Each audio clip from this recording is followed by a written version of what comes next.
સંબંધ તો મહાપ્રભુજીથી હોવો જોઈએ. મહાપ્રભુજીની પ્રાણિકા ખંડિત કરી દેવામાં આવી તો પછી એ જગ્યાએ આપણે જઈને શું કરશું?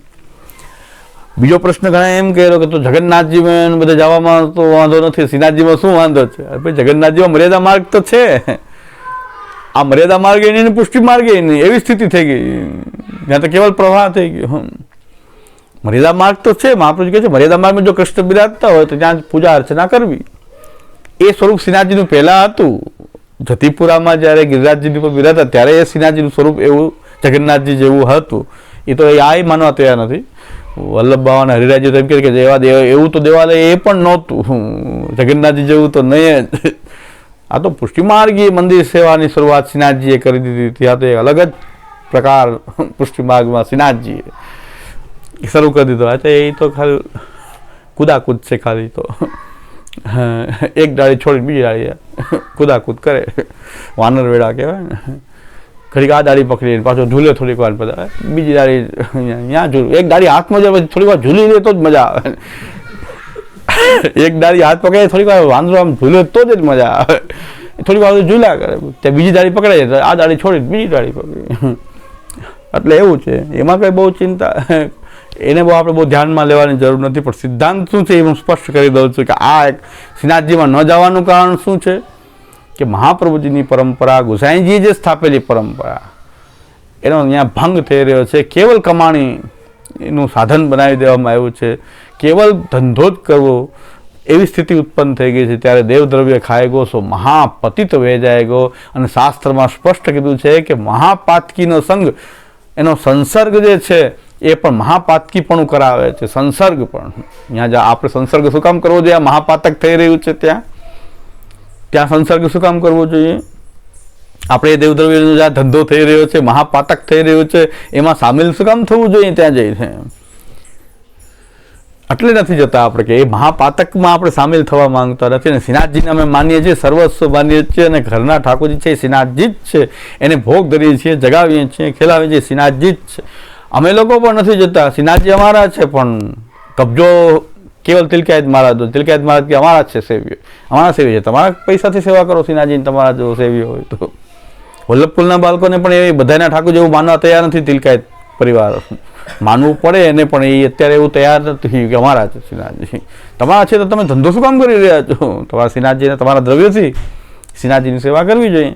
હવે જે લોકો, અને અમારી એવી કોઈ તાકાત નથી ત્યાં અત્યારે કે અમે પોતાની ભાગની સેવા અહીંયા કરી લે ને તિલકાયતનો સંપૂર્ણ કબજો છે. એટલે નથી જતા કે ગુસાઈજીની પરંપરા નથી તો ગુસાઈજીની કાની નથી. ગુસાઈજીની કાની નથી તો જે ગુસાઈજીના સેવ્ય પ્રભુ શ્રીનાથજી જે છે એ પોતાનું રૂપ ત્યાં કેવી રીતે પ્રકટ કરે, પોતાનું સ્વરૂપ કેમ પ્રકટ કરે? અને જો ભક્તિભાવ હોય તો આ શ્રીનાથજીનું ચિત્ર જે આખો દિવસ રાખ્યું જ છે સામે. દુરંતન દુઃખાબ્દેમ હસી શોધયા શોષયતી યો યદા સેન્દુર ગોપી નયર નલિનાનંદ ખંડમ અનંગ સાંગત્તમ રતિતિ મમ તસ્પન મૃપૌ રતિર પ્રાદુર્ભાવો ભવતુ સતતમ શ્રી પરિવૃઢે. દુરંતન દુઃખાબ્દિમ હસી શોધયા શોષયતી યો. પોતાની એ સુંદર મધુર મુસ્કાનથી દુઃખનો સાગર જે હરી લે છે એ અમારા શ્રીનાથજી છે. દુરંતન દુઃખાબ્દિમ હસિત સુધયા શોષયતી યો. એ અમારા શ્રીનાથજીનું દર્શન અમે કરી રહ્યા છીએ. અમારા શ્રીનાથજીનું એ પોતાની મધુર મુસ્કાનથી જે છે અમારા અનંત દુઃખોનો સાગર જે છે દૂર કરી દે છે. દુઃખે લે આ દુઃખ તો છે જ, પણ દુઃખ એ કે ભગવાનથી વિખૂટા પડવાનું જે વિરહ દુઃખ છે, પ્રભુથી દૂર પડ્યા છે, સંસારના કૂપમાં પડેલા છે, એનું જે દુઃખ છે દુરંતન દુઃખાબ્દિમ હસી સુધયા શોષયતી યો. પોતાનું મુખારબિંદુની એ સુધા વર્ષાવી રહ્યા છે હાસ્ય કરીને. એ શ્રીનાથજીનું તો અમે નિત્ય સ્મરણ કરીએ છીએ. અમે ચિત્રજીમાં પણ શ્રીનાથજીના કોઈ ચિત્રજી લાગેલા છે એને શું કામ દર્શન કરો છો? શું કામ ચરણ સ્પર્શ કરો છો? શ્રીનાથજી ન હોય તો એ શ્રીનાથજીનું નિત્ય દર્શન કરવું, નિત્ય સ્મરણ કરવું. શ્રી ગોવર્ધનાથ પાદયુગલમ હૈયંગ વિન પ્રિયમ નિત્યમ શ્રી મથુરાદીપમ બધાનું સ્મરણ કરીએ છીએ. પણ અને એને જ આપણા સેવીમાં જોઈએ છીએ. એ જ ઉપાય છે અત્યારે તો. અને શ્રીનાથજી પ્રસન્ન થતા હશે એવું નથી. શ્રીનાથજી તો બધે પ્રકટ થઈ શકે. શ્રીનાથજી સર્વત્ર પ્રકટ થવાનું સામર્થ્ય શ્રીનાથજીમાં તો છે. તો આપણા ઘરમાં પણ આ ચિત્રજીનું દર્શન કરીએ. આપણો વિરોધી હોય તો ચિત્રજી શું કામ રાખીએ શ્રીનાથજીના? શ્રીનાથજીના જો વિરોધી હોય તો શ્રીનાથજીના વિરોધી નથી, પણ જે રીતે શ્રીનાથજીની જે વ્યવસ્થા શ્રી ગુસાઈજીએ કરેલી છે, એ ગુસાઈજીની કાની છે, એ ગુસાઈજીની કાનીનો ભંગ થયો તો અમે માનીએ છીએ કે તો શ્રીનાથજી પોતાનું સ્વરૂપ ત્યાં શું કામ પ્રકટ કરે અને પાછી એ રીતે કાનીથી આપણે શ્રીનાથજીની સેવા કરવા માંડીએ તો શ્રીનાથજી સાક્ષાત આનંદપૂર્વક આપણા શ્રીનાથજી આપણા ઘરમાં બિરાજે. એ ભાવનાને કારણે આપણે જે મહાપ્રભુજી પ્રત્યે વફાદારી સિદ્ધાંત નિષ્ઠાને કારણે શ્રીનાથજી આપણે જતા નથી. જગન્નાથજી વગેરેમાં તો મર્યાદા માર્ગ છે ને મહાપ્રભુજી પધારતા હતા તો ત્યાં શ્રી કૃષ્ણ મર્યાદા માર્ગની પદ્ધતિથી બિરાજે છે. પણ અહીં તો પુષ્ટિ માર્ગની રીતથી સેવાનો શ્રી ગુસાઈજીએ પ્રારંભ કર્યો અને એનો જો આપણે ભંગ કરીએ તો એ પ્રસાદ પણ એટલે જ દેવદ્રવ્ય થઈ રહ્યું છે કે બીજાનું દ્રવ્ય આપણે કેમ લઈ શકીએ શ્રીનાથજીના નામે જો આપણા ઠાકોરજી છે તો એટલે એ દેવદ્રવ્ય થઈ રહ્યું છે. એ દેવદ્રવ્ય પ્રસાદ રૂપે ગ્રહણ કરી ન શકાય એટલે નથી લેતા શ્રીનાથજીનો પ્રસાદ. એટલે જ શ્રીનાથજીનું જે ગુસાઈજીએ પધારેલું રૂપ જે છે, સ્વરૂપ જે છે એ ગુસાઈજી પાસે બિરાજતો હશે. અહીં તો ખાલી પ્રવાહની સામે શ્રી ગુસાઈજીને શ્રીનાથજીને ઊભા રાખી દેવામાં આવે ને કમાવો બસ.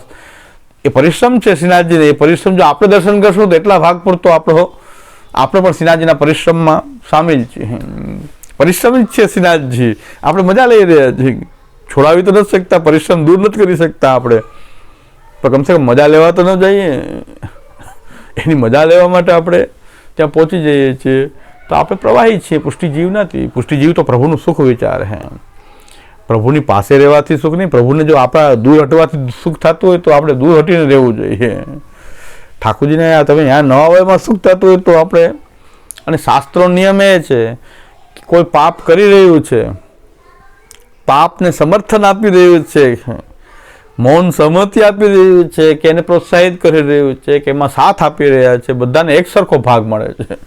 તિલકાયત તો કમાઈ રહ્યા છે એટલે દેવલક થઈ રહ્યા છે અને એ જ દેવદેવીનો પ્રસાદ ખાઈ રહ્યા છે, ઘણા મનોરથો કરાવી રહ્યા છે. એ તો બધા પાપમાં ભાગીદાર છે જ, પણ ખાલી જો દર્શન કરી આવ્યા ને ત્યાં હાજર થઈ ગયા, સરખો ભાગ લઈને આવો. એ પાપમાં સરખો ભાગ. એમાં એવું નથી આને ઓછું, આને 10% આને 20%. ના ના, બધાને સરખો પાપ, બધાને સરખું લાગશે. તો આપણને એ પાપ લાગશે જો શ્રીનાથજીમાં આપણે દર્શન માટે એટલે નથી જતા. શ્રીનાથજીમાં ન જવું જોઈએ અને શ્રીનાથજીનું સ્મરણ ઘરે કરવું જોઈએ. અને આપણા ઠાકોરજી જે કાંઈ મનોરથ કરવા છે તો એ શ્રીનાથજીના ઘરે કરી લેવા જોઈએ. ત્યાં આપણને તકલીફ પડે છે, જારીજી ભરવાની તકલીફ પડે છે. ત્યાં શાકઘરનો ભાવ નથી થતો, ત્યાં ફૂલઘરનો ભાવ નથી થતો કે ચાલો ફૂલઘરની સેવા કરીએ, શાકઘરની સેવા કરીએ, મેવાની સેવા કરીએ. શ્રીનાથજી બધી અલગ અલગ સેવાઓ બધા કરતા હોય, બંટા ભરવાની, મેવાની, બધી સેવા અલગ અલગ ત્યાં શ્રીનાથજીમાં થાય છે. તો આપણા ઘરમાં કરી લઈએ, શાકઘર કરીએ, કોઈ દી શાકપાન કરીએ, કોઈ દી મેવા સિદ્ધ કરીએ, શાકપાન સિદ્ધ કરીએ. તો એ બધી એ જ સેવા છે. ફૂલની માલાજી ભરીએ તો ત્યાં તો કેટલી, એક ફૂલ ભરવા દઈએ, 2 ફૂલ ભરવા દઈએ, એ નોછાવર આપી પડે ના સેવકી નોછાવર 2-5 1 ફૂલ ઉતારવા તો નથી જ દેતા. લગભગ ફૂલ ભરવા દે. માલા તો ફૂલ ઘરિયા જ ઉતારવા તો દે જ નહીં. અહીં તો બધું જે કરવું આપણે કરી શકીએ. તો એવી સેવા છોડીને શા માટે અમે આ મહાપાતક જ્યાં થઈ રહ્યું છે ત્યાં જઈએ? એટલે શ્રીનાથજી ન જવું છે. આ શ્રીનાથજીનો આ પ્રશ્ન છે. પ્રસાદ એટલે જ નથી લેતા શ્રીનાથજીનો કે એ અન્યનું દ્રવ્ય જે છે શ્રીનાથજી વલ્લભકુલના ઠાકોરજી વલ્લભકુલનું દ્રવ્ય અંગીકાર કરે, અન્યનું દ્રવ્ય કેવી રીતે ત્યાં લઈ શકાય? અને લે તો એ દેવ દ્રવ્ય છે.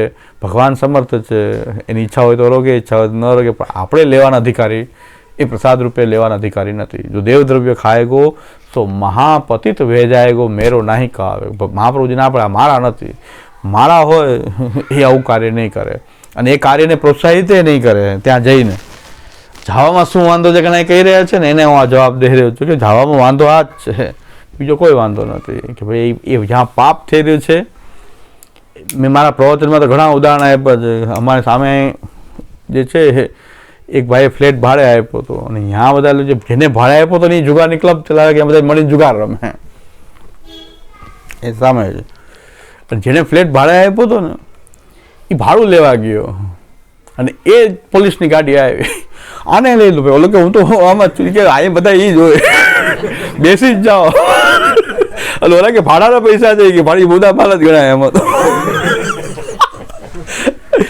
મેં ફોટો જોયો છાપામાં, એ આમ ઊભો હતો. મેં કીધું એ જુગારની રેડમાં એ આવી ગયા. ભાઈ તો કે મારી એ મકાન હતું ત્યાં થોડીક વાર ઊભા છે કે શું રમે છે જોવા માટે, તા રેડ ઓલા આવ્યા પોલીસવાળા બધાને ઉપાડી ગયા. પછી બધા છૂટી ગયા. પણ કે ભાઈ આ બધા મુદ્દા માલ કબજે કર્યો 10-20 હજાર જે પડ્યા હતા એમાં આના ભાડાના પૈસા આના હાથમાં હતા કે એ આમાં ઘણા આ રેડ પડે ત્યારે કાંઈ ન જોવે કે તમે ભાડું લેવા આવ્યા હતા. બધા જુગારી જ કહેવાય. તો પછી બેસી જ જાઓ અત્યારે ખટારે બધાને ભરીને લઈ ગયા પોલીસ સ્ટેશન. એટલે આમાં તો ઓલું કંઈ જુગાર રમતા નહોતા, પણ જેને ભાડે આપ્યું એ રમાડતો તો અહીંયા બધા એના મિત્રો રમતા હતા, ભાડું લેવા ગયા હતા અને ત્યારે જ પોલીસવાળા આવ્યા, આને ઉપાડી લીધો કે ચાલો.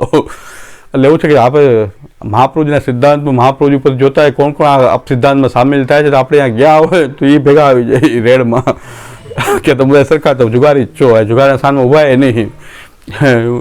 જુગારનું રમતા જ્યાં ઊભા રહેવામાં જોખમ, પોલીસવાળા એ જ સમય આવે તો આ રીતે ઉપાડી જાય. પોલીસવાળાને બધું એવું છે કંઈ સાંભળે જ નહીં. એ જ્યારે રેડના મૂડમાં હોય તો પછી સાંભળે નહીં હોય, જે થવાય પછી અત્યારે તો બેસી જ જાઓ. એટલે એમાં તો સરખો ભાગ ગણાઈ ગયો એનો કે ભાઈ જુગારી જ છો તો અહીં જે હોય બધા જુગારી જ હોય. બધા ભેગા મળે તમે એમ કહો હું એક નથી, એ બને જ નહીં. એટલે આ એવું છે કે સિદ્ધાંતમાં સામેલ થઈએ એ જ ગણાય આપણે. એમાં કંઈ આપણે સહયોગ આપી દીધો. શાસ્ત્ર કહે તમારો સરખો ભાગ છે, તમે એમાં સહયોગ આપવા માટે ત્યાં ગયા કે આ વસ્તુ તો તમને માન્ય નથી તો ગયા શું કામ? તમને માન્ય નથી તો શા માટે ત્યાં ગયા? એટલે એ પ્રકારથી આપણે એટલે શ્રીનાથજી દૂરથી સ્મરણ કરી કે આપની લીલા છે, આપ સર્વ સમર્થ છો, કરતું અકર્તું નથી કરતું. અમે મહાપ્રભુજીથી બંધાયેલા છીએ, કંઠી મહાપ્રભુજીની પહેરી છે. અમે મહાપ્રભુજીના સિદ્ધાંત વિરુદ્ધ કંઈ પણ થતું હોય એમાં અમે સામેલ ન થઈ શકીએ. અમે કંઠી મહાપ્રભુજીની પહેરેલી છે અને મહાપ્રભુજી આપનું દાન કરી શકે. બાકી આપની સાથે અમારો શું સંબંધ છે? મહાપ્રભુજી જ સંબંધ સ્થાપિત કરે ને કે આપ અમારી સામે જુઓ, શ્રીનાથજી આપણી સામે શું કામ જોવે? એ તો વ્રજભક્તોના ઈશ્વર છે, વ્રજભક્તો જેવા ભક્તોના એ સ્વામી છે, આપણી સામે કેવી રીતે જોવે? શ્રી મહાપ્રભુજીની કાનીથી જોઈ રહ્યા છે. તો મહાપ્રભુજીની કાની રાખવા માટે, મર્યાદા રાખવા માટે અમે શ્રીનાથજીનો પ્રસાદ, શ્રીનાથજી જવું નથી કરતા, ઘરમાં સેવા કરીએ છીએ, ત્યાં શ્રીનાથજીનું સ્મરણ કરીએ છીએ. એ સાક્ષાત આપણા સૈવ્ય પ્રભુમાં એ શ્રીનાથજી આપણે નિત્ય યાદ કરીએ છીએ કે એ જ બિરાજી રહ્યા છે, એની સેવા આપણે કરી રહ્યા છીએ. ઘરની સેવાનો જે સિદ્ધાંત જે છે બહુ સુંદર વસ્તુ. આપણે એક મને એમ લાગી કે આ ઘરની સેવા આપણી જે ભક્તિ જે છે એ ઘરની સેવા એ આપણી ભક્તિ છે. અને પુષ્ટિ ભક્તિ જે છે ખાલી કથાથી સંતુષ્ટ નથી થતી. પુષ્ટિ ભક્તિ સેવા અને કથા, એ પુષ્ટિ ભક્તિ જે છે આપણી એક સેવા અને કથા. પૂર્ણમલ ક્ષત્રિયની વાત પૂર્ણમલને એક વખત સેવા મળી, આપણે તો રોજ મળી જાય એવી સેવા આપણને રોજ મળી રહી છે, શા માટે ન કરવી જોઈએ? પૂર્ણમલને એકવાર શ્રીનાથજીના શ્રીઅંગનો સ્પર્શ કરવા મળ્યો, અરગજા સમર્પવા માંડ્યું. આપણે રોજ સ્નાન કરાવીએ, રોજ અત્તર ફૂલે સમર્પીએ છીએ, તો કેટલું આપણું પર ભાગ્ય છે. પૂર્ણમલને તો એક દિવસ મળ્યું, તો આપણે એમ કેમ ન જોઈએ કે આપણને રોજ મળી રહી છે આ સેવા બધી? આપણું વિત્ત પણ આપણે શ્રીનાથજીને એક વખત એને તો શ્રીનાથજીમાં વિત્ત અંગીકાર કરે, આપણે તો રોજ આપણું વિત્ત પણ શ્રીનાથ ઠાકોરજીની સેવામાં અંગીકાર થાય છે. આપણું વિત્ત, આપણું તન રોજે રોજ આખો દિવસ જેટલી સેવા કરવી હોય એટલી આપણા તનથી, આપણા વિત્તથી આપણે પ્રભુની સેવા કરીએ છીએ. એ જ આપણી ભક્તિ છે. ભક્તિ ખાલી સેવાથી સંતુષ્ટ નથી થતી, ભગવાનના ગુણગાન પણ અનુસરમાં પણ ભગવાનના ગુણગાન કથા એ ચાલુ રહે છે. એટલે આપણું ચિત્ત સદા એ ઠાકોરજીમાં પ્રવણ રહેવા એ પ્રકારની ભક્તિ આપણે કરી રહ્યા છીએ. સેવાના સમયે સેવા કરીએ છીએ તો ખાલી સેવાથી પણ સંતુષ્ટ નથી, ગુણગાન પ્રેમ છે તો સત્યના ગુણોનું પણ ગાન કરીએ છીએ. ખાલી ગુણગાન કરીએ જો સેવાનો ભાવ ખંડિત નથી થતો કે ભાઈ અમે કથા કરી રહ્યા છીએ પણ અમે સેવા વગર, તો સેવા વગરની ખાલી એ ભક્તિ નથી આપણી, સેવા વિરહિત કોઈ ભક્તિ નથી. કદાચ સેવા ન થઈ શકતી હોય તો કથામાં એને સેવાનો ભાવ તો રહે છે કે સેવા ક્યારે મને મળે, એ પ્રકારની કથા છે આપણી. તો કથા પણ સેવા માટે જ છે અને સેવામાં પણ આપણે કથાને ભૂલતા નથી. એટલે ઠાકોરજીની લીલાઓનું ગાન ઠાકોરજી સન્મુખ પણ આપણે કરીએ છીએ, એ કથા જ છે. પાછી એ કથા જ છે કે સેવામાં પણ કથા વગરની સેવા નથી, સેવામાં કથા ચાલી રહી છે. ઠાકોરજીને આપણે કીર્તન સંભળાવીએ છીએ, બ્રજલીલાનું બધા, તો એ બધા તો કથા જ થઈ રહી છે ને. ઠાકોરજી અંદર આવેશ રહે વ્રજનો, એટલા માટે કથા આપણે વ્રજની કથા ઠાકોરજીની સામે ગુણગાનના રૂપમાં એ કીર્તન સંભળાવીને ઠાકોરજીમાં વ્રજનો આવેશ રહે કે આ પ્રજાધીપ થઈને બિરાજે. અને આપણી અંદર મહાપ્રભુજીના સેવક હોવાનું ભાન કરાવવા માટે આપણે ત્યાં એ શ્રી મહાપ્રભુજી ગુસાઈજીના કીર્તનો બોલીને સેવામાં જઈએ આપણે કે આપણી અંદર મહાપ્રભુજી ગુસાઈજી દ્વારા આપણને આપણી અંદર સેવાનો ભાવ જાગૃત થાય. જે મહાપ્રભુજી આપણને એટલા માટે મહાપ્રભુજીના કીર્તન પહેલાં બોલીએ, ગુસાઈજીના મહાપ્રભુજીના બોલી અને પછી ઠાકોરજીને જગાવીએ. તો મહાપ્રભુજીની કહાનીથી જ આપણા પ્રભુ જાગે છે. ઠાકોરજી જગાવતા પહેલાં પણ આપણે બોલીએ છીએ કે શ્રી મહાપ્રભુજી કે અંતઃકરણ ભૂષણ શ્રી ગુસાઈજી કે લાડી લે. ઠાકોરજીને એમ કહે છે કે આપ મહાપ્રભુજીના અંતઃકરણ ભૂષણ છો, મહાપ્રભુજીના અંતઃકરણમાં બિરાજતા હે પ્રભુ આપ જાગો.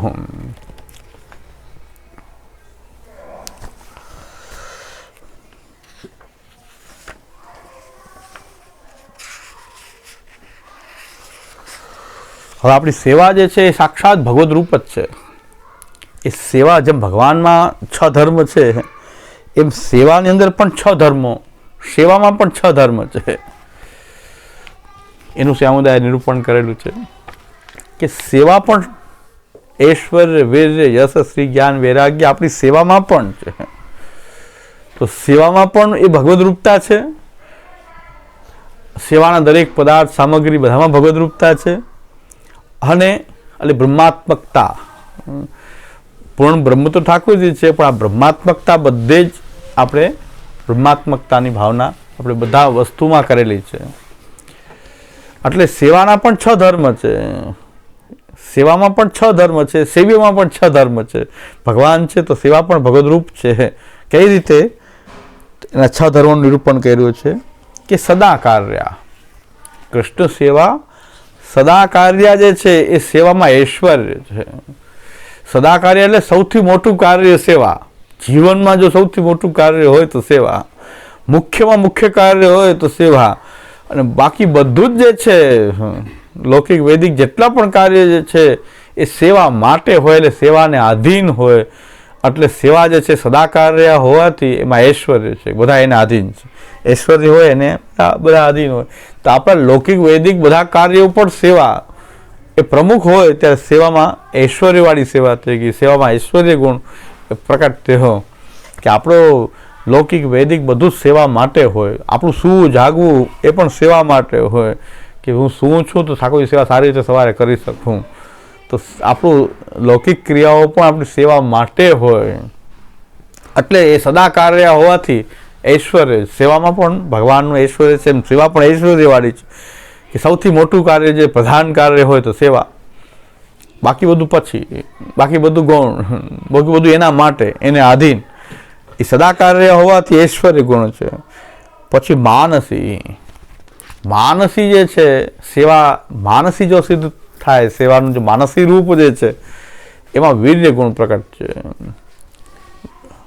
વીર્ય ગુણ પ્રકટ છે. સામર્થ્ય, માનસી જે છે એ આપણી સેવા જે છે એવું સેવાનું સામર્થ્ય જે છે કે જે માનસીમાં વિકસિત થઈ જાય.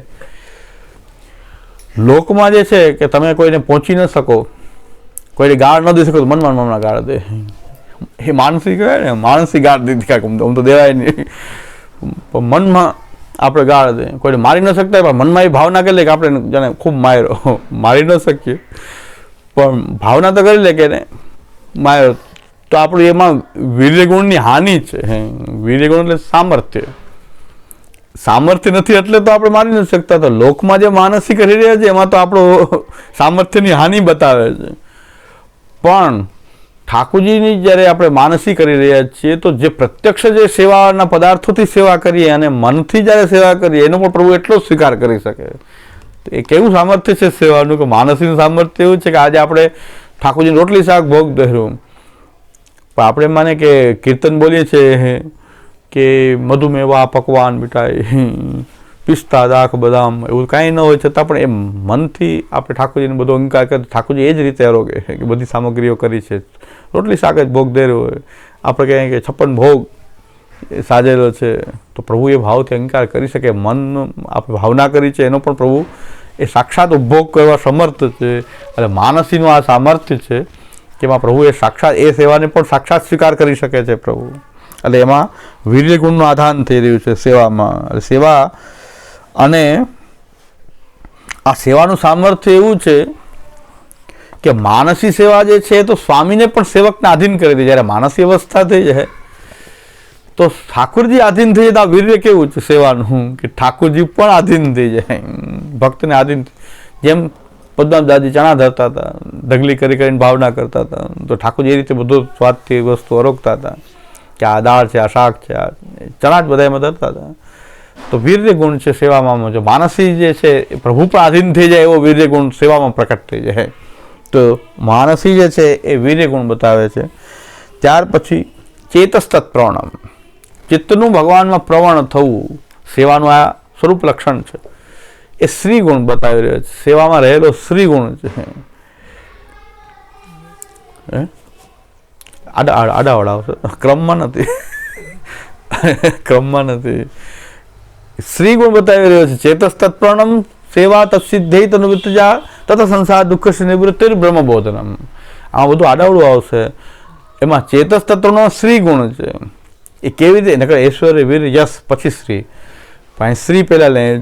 શ્રી ગુણ કેવી રીતે થઈ રહ્યો છે કે ચિત્ત ક્યારે લાગે કે એની શોભા આપણને આકર્ષિત કરે તો આપણું ચિત્ત લાગે. જેમાં આપણું આકર્ષણ થાય, જેમાં આપણું આકર્ષણ થાય તો આપણું ચિત્ત લાગે. પણ એમ પ્રભુનું રૂપ આપણને આકર્ષિત કરે તો આપણું ચિત્ત ઠાકોરજી પ્રવણ થાય. ચેતસ્તત્પ્રવણમ થયું એનો મતલબ કે સેવામાં ચેતસ્તત્પ્રવણમ જો થયું એનો મતલબ કે શ્રી ગુણ, કે સેવા એવી છે કે જે આપણને એમાં તન્મય રાખી રહી છે. ઠાકોરજીના સ્વરૂપ આપણને એટલું આકર્ષણ કરી રહ્યું છે કે આપણું મન એમાં લાગેલું રહે ઠાકોરજીમાં. ચેતસ્તત્પ્રવણમ એ આકર્ષણ જે છે એ તો શ્રીથી થઈ રહ્યું છે. ત્યાર પછી તનુવિત્તજા, તનુવિત્તજા સેવા જે છે એ યશ છે. કે યશ એ છે કે આ સેવા જે કંઈ છે એ આપણું તન ને આપણું વિત્ત એ પ્રભુને આપણે સમર્પિત કરીએ એ જ યશ છે. કે આપણે પ્રભુને આધીન છીએ એ તનુજા. તનુ એટલે કે મારું તન એટલે આપણી જે અહંકાર જે છે, હું પ્રભુને આધીન છું, એ તનુજા સેવાનું સ્વરૂપ છે. તનુવિત્તજામાં આપણે આપણા સેવ્ય પ્રભુને આધીન છીએ. એટલે તનુજા સેવા જે છે કે જેની સામે દિન હોય આપણું તન ઝૂકે, તો આપણે પ્રભુને દૈન્યપૂર્વક પ્રભુની સેવા કરીએ એ તનુ. અને વિત્તજા જે છે કે કોની આપણે વિત્તજા કરીએ કે જેના સુખનો વિચાર હોય. ઠાકોરજીના સુખ માટે આ દ્રવ્ય આપણે લગાડીએ તો ઠાકોરજીના સુખનો વિચાર એ વિત્તજાનું સ્વરૂપ છે. અને ઠાકોર સામે દીન થવું, પ્રભુને આધીન રહેવું એ જે છે એ આ યશ છે. સેવાનો યશ એ છે કે ભગવાન આ તનુવિત્તજા સેવા જે છે આપણું તન અને વિત્ત પ્રભુમાં જોડાઈ જવું, એટલે આપણી અહંતા મમતા સંપૂર્ણપણે ભગવાનને આધીન બની જાય એ સેવાનો યશ ગુણ છે. યશનો વિસ્તાર એવો છે કે અહંતા મમતા દૂર થાય જ નહીં, પણ આ યશ એવો છે કે અહંતા મમતા બાધક થતી અટકી જાય છે. આ યશ છે. અને પછી આવે છે સંસાર દુઃખસ્ય નિવૃત્તિ. સેવામાં બધું જ પ્રભુને આધીન થઈ ગયા, પ્રભુ માટે જ આપણું જીવન છે. તો પછી સુખ દુઃખ આદિ જે સંસારનું જે દુઃખ જે છે, અહંતા મમતા છે, બધું પ્રભુ સાથે જોડાઈ ગઈ તો સંસાર દુઃખની નિવૃત્તિ થઈ ગઈ. તો એનો મતલબ વૈરાગ્ય થઈ ગયો. સંસાર દુઃખની નિવૃત્તિ એટલે વૈરાગ્ય. આમાં ઉલટો ક્રમ છે, વૈરાગ્ય અને જ્ઞાન. અને બ્રહ્મબોધ થઈ જાય, બધું બ્રહ્માત્મક અનુભવ થાય તો જ્ઞાન થઈ ગયું. તો ઐશ્વર્ય વીર યશસ્વી જ્ઞાન અને વૈરાગ્ય જે છે એ આવી ષડગુણવંતી સેવા ષડગુણવાન પ્રભુને લાયક છે. પ્રભુ આવી સેવા પ્રભુને લાયક છે. આવી આ સેવાના આવા સ્વરૂપને આપણે સમજીને સેવા કરીએ એ સેવા આ ષડગુણયુક્ત ભગવાન છે એને લાયક બને સેવા. હા, તો આ પ્રકાર સેવાનું સ્વરૂપ જે છે. અને ત્યાર પછી સેવ્યમાં પણ આપણે ત્યાં એ 6 ગુણ છે. અને ધર્મી સહિત ધર્મી અને 6 ગુણ એ સેવ્યમાં કેવી રીતે પ્રકટ, આપણા સેવ્ય સ્વરૂપમાં કેવી રીતે 6 ધર્મ પ્રકટ થાય છે. તો સૌથી પહેલા જ્ઞાન ગુણ. ટેવ આપણને પડી ગઈ યશસ્વી જ્ઞાન તો યાદ રહી જાય, પણ આમાં ઉલટ સુલટ યાદ રાખવાનો ક્રમ છે. એટલે જ્ઞાન ગુણ. જ્ઞાન શું છે? અભેદ બુદ્ધિગમ્યતા. અભેદ બુદ્ધિગમ્યતા એ સેવ્ય સ્વરૂપમાં જ્ઞાન ગુણ, સેવ્ય સ્વરૂપનો જ્ઞાન ગુણ જે છે કે ભગવાનનું આદિ ભૌતિક રૂપ અને આદિ દૈવિક રૂપ એમાં કોઈ ભેદ નથી. અભેદ બુદ્ધિગમ્યતા. તો એ જ્ઞાન હોવું જોઈએ. સેવ્ય સ્વરૂપનું આ જ્ઞાન ગુણ કંઈક આપણામાં આવે તો આપણને એમ લાગે કે આ જે મૂર્તિ જે છે એ ભૌતિક નથી, સાક્ષાત આદિદૈવિક જ છે. કારણ કે એમાં પ્રભુના ભૌતિક રૂપમાં આદિદૈવિક રૂપમાં કોઈ ભેદ નથી, કારણ કે સેવા તો આધિદૈવિક રૂપની કરીએ છીએ, મૂર્તિની તો કરતા નથી.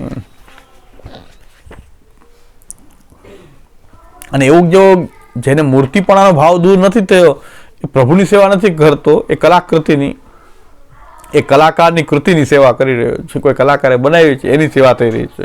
પ્રભુની સેવા તો જાણે એને ભગવાન માનવામાં આવે, સાક્ષાત પ્રભુ માનવામાં આવે, તો એમાં પ્રભુના જે સદગુણયુક્ત ભગવાનનો જ અનુભવ એ ભગવાન મૂર્તિમાં પણ થઈ શકે. કારણ કે ભગવાન સર્વત્ર છે, તમે ભાવ કરો ત્યાં, તો મૂર્તિમાં ભાવ કરો તો કેમ પ્રકટ ન થાય?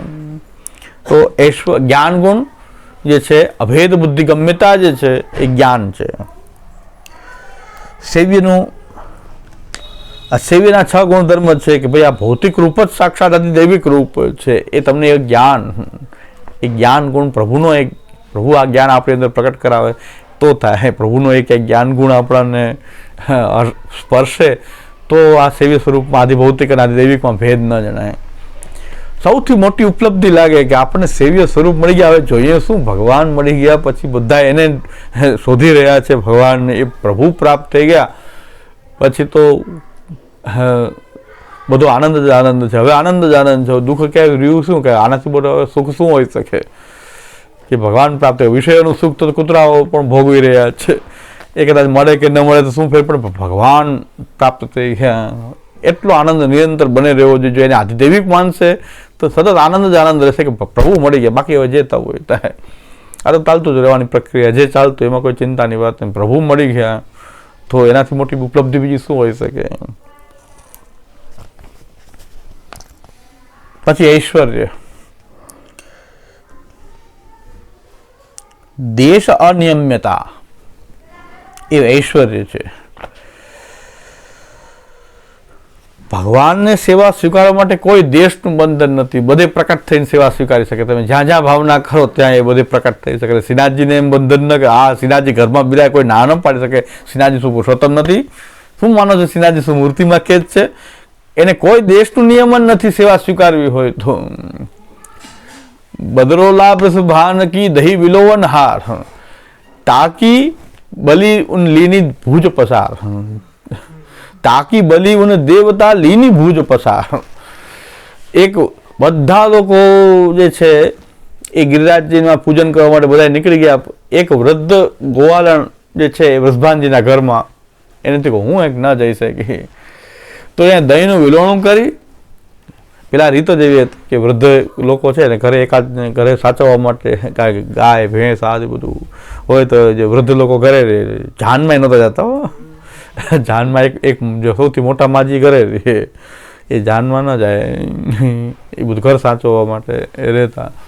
તો વૃષભાનજી પણ ત્યાં એક દહીં વિલોવન હાર, એક બદરોલા નામની નારી જે છે એને થયું બધા સિના ગોળ ગિરિરાજજીને પૂજન કરી રહ્યા છે, ગિરિરાજજીને ભોગ ધરી રહ્યા છે ને એક હું અહીંયા રહી તો એને પોતે વલોણું કરી અને માખણથી યાદ કરીને ઠાકોરજીને કીધું અરોગો તો તાકી બલી ઉન દેવતા લીની ભુજ પસાર, બદરોલા પ્રસભાન કી રહી વિલોવન હાર. અને ત્યાંથી શ્રીનાથજી પોતાનો હસ્ત લંબાવીને એ માખણ ત્યાંથી રહ્યું. તો એની દેશ અનિયમિતતા એ ઐશ્વર્ય છે એનું, એને દેશનું બંધન નથી. આ ભગવાનનું ઐશ્વર્ય છે. શ્રીનાથજી પુરુષોત્તમ છે તો મારા ઠાકોરજીના રૂપે શ્રીનાથજી બિરાજે એમાં વાંધો ન હોવો જોઈએ કોઈને કે નહીં શ્રીનાથજી નાથ દ્વારામાં જ બિરાજી શકે. એ તો સદુ પાંડેની માતા જે છે રોજ કલેવું આપે છે તો શ્રીનાથજી ત્યાં પધારે છે રોજ.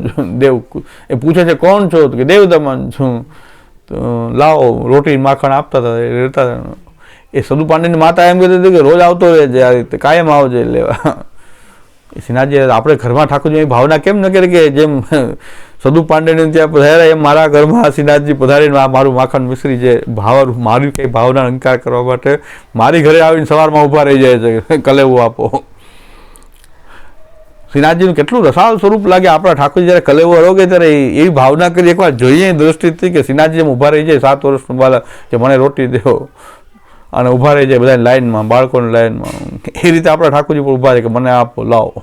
તમે તમારા ઘરના છોકરાને બધાને ખવડાવશો પહેલાં મને આપો, તમે બધા છોકરાઓને પણ ખવડાવશો તો ખરા ને સવારમાં કંઈક આપશો. તો પહેલાં હું અહીં ઊભો છું દેવદમન. તો દેશ અનિયમિત આ એનું ઐશ્વર્ય છે. જો પુરુષોત્તમ છે તો અમારા ઘરે પણ એ શ્રીનાથજી પ્રકટ થઈ શકે છે સેવ્યના, અને સેવામાં બિરાજે છે. શ્રી મહાપ્રભુજીની કાનીથી સેવ્ય રૂપમાં પણ શ્રીનાથજીનો અનુભવ થઈ શકે છે. દેશ અનિયમિતતા છે, ઐશ્વર્ય છે. સેવાને આવી આ સેવ્ય સ્વરૂપનું ઐશ્વર્યને સમજીએ તો દેશનું બંધન નથી એને કે ત્યાં ભાવ જ્યાં છે ત્યાં એ પ્રકટ થઈને એ આપણી સેવા સ્વીકારે છે. આ ઐશ્વર્ય છે. ત્યાર પછી વૈરાગ્ય, ભગવત સ્વરૂપનું આપણા સેવ્ય સ્વરૂપનું વૈરાગ્ય કે ભક્તિ ઇતર સાધન અગમ્યતા, ભક્તિ સિવાયના કોઈ સાધનથી એ સેવા સ્વીકારે નહીં. ભક્તિ ભાવ હોય તો જ સ્વીકારે. એટલે ભક્તિ વિના ન મેળવી શકાય એવા છે આપણા સેવ્ય ઠાકોરજી.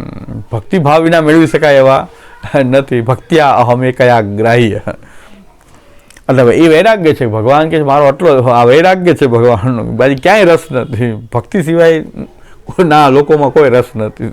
ભગવાન કે મારે શું કરવું, 56 ભોગ ધરો પણ મારે કાંઈ કમી છે? ભક્તિ વગર તમે 56 ભોગ ધરો તો ભગવાન કે શું કરવું મારે, અને આ 56 ભોગને કરવો શું? ભાવથી કોઈ ભોગ ધરે તો ભગવાન, આ વૈરાગ્ય છે ભગવાનનું. તો આપણા સેવ્ય સ્વરૂપનું વૈરાગ્ય છે. બધેથી રાગ છોડી, નંદરાજ યશોદાજીમાં રાગ છોડીને આપણા ઘરે બિરાજે કે તારો છું. ભગવાનનું વૈરાગ્ય છે. બધું છોડીને આપણા ઘરે બિરાજી ગયા, તમારો છું, જેમ રાખો એમ રહીશ, તમારી સાથે રહીશ. એટલે વૈરાગ્ય, ભગવાન બધી જગ્યાએ વૈરાગ્ય આવી ગયો. ભગવાન આપણા સેવ્ય રૂપમાં બિરાજ્યા. કોઈની સત્તા એટલે તો ન રોકે, એને જોતી જ નથી, કોઈની સત્તા નથી જોતી. તમારું જે હોય એવું લઈશ, તમે જેમ રહેશો એમ રહે. પ્રભુ એવો નિર્ણય કે તમે જેમ રાખશો એમ રહે. વૈરાગ્ય છે ભગવાન. કોઈ ગમે એટલો ભોગ ધરે આપણા ઠાકોરજી ન ચાલે. 56 ભોગે નહીં, તમે જે ધરશો એ લઈશ. એ વૈરાગ્ય થયું. તો વૈરાગ્ય ગુણ છે ભગવાનનો. ભક્તિતર સાધન ગમ્યતા, દેશા નિયમ્યતા ઐશ્વર્ય છે. અભેદ બુદ્ધિ ગમ્યતા જ્ઞાન છે. ભક્તિતર સાધન ગમ્યતા જે છે એ વૈરાગ્ય છે. ત્યાર પછી ધર્મી,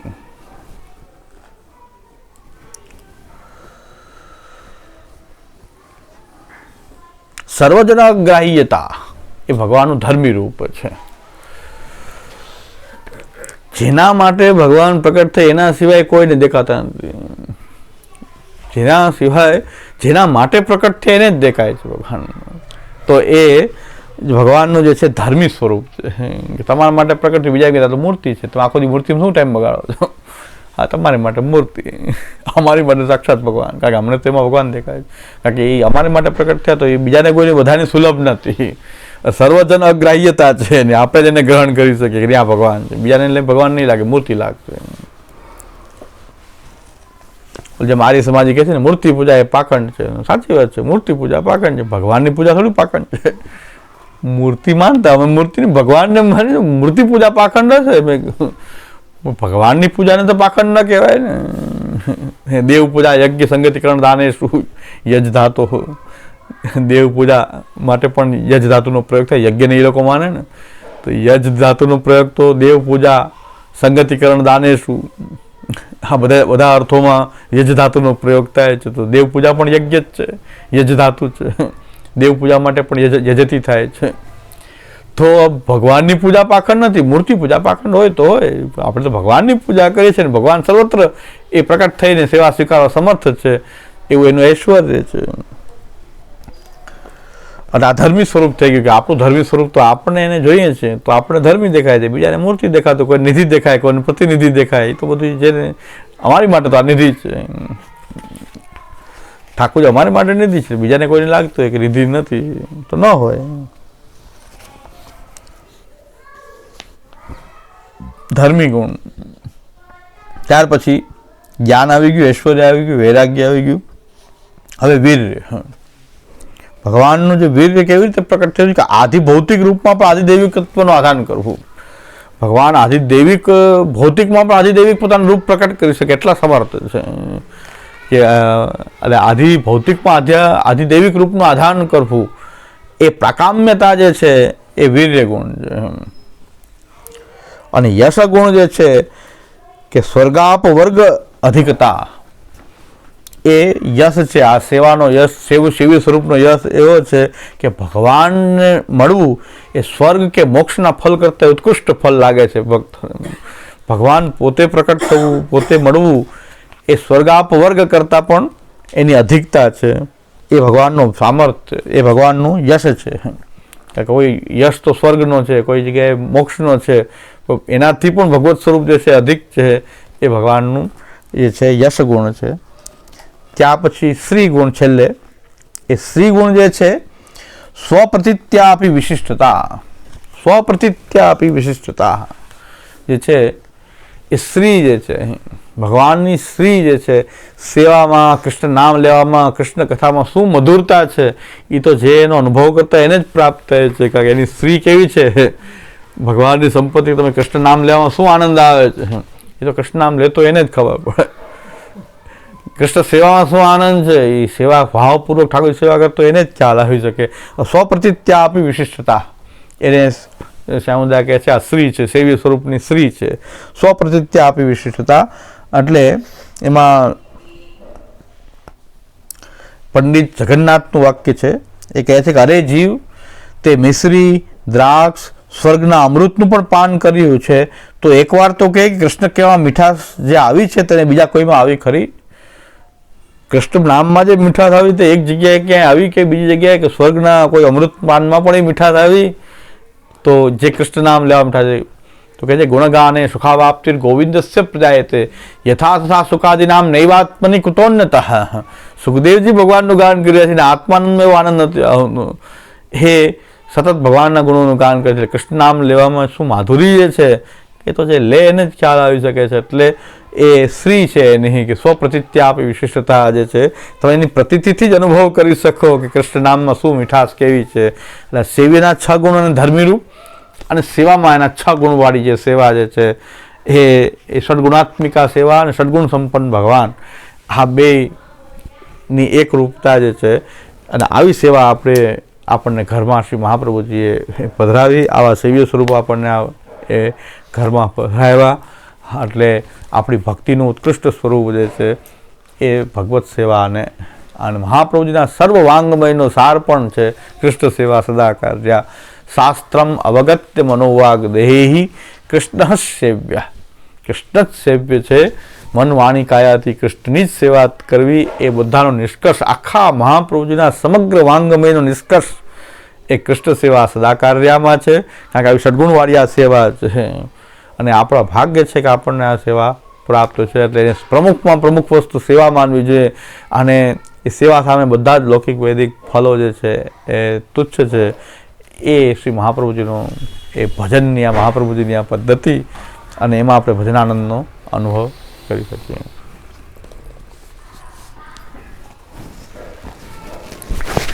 દૃઢ ચરણ કેરો ભરોસો, દૃઢ ચરણ કે શ્રી વલ્લભ નગ ચંદ્ર છટાવીનું સબ જગમાં જ અંધેરો ભરોસો. દૃઢ સાધન ઓર નહીં આખલી મેં ચાસુ હો નિવે. सूर कहा कहे द्विदया धरो, बिना मोल को चेरो भरोसो.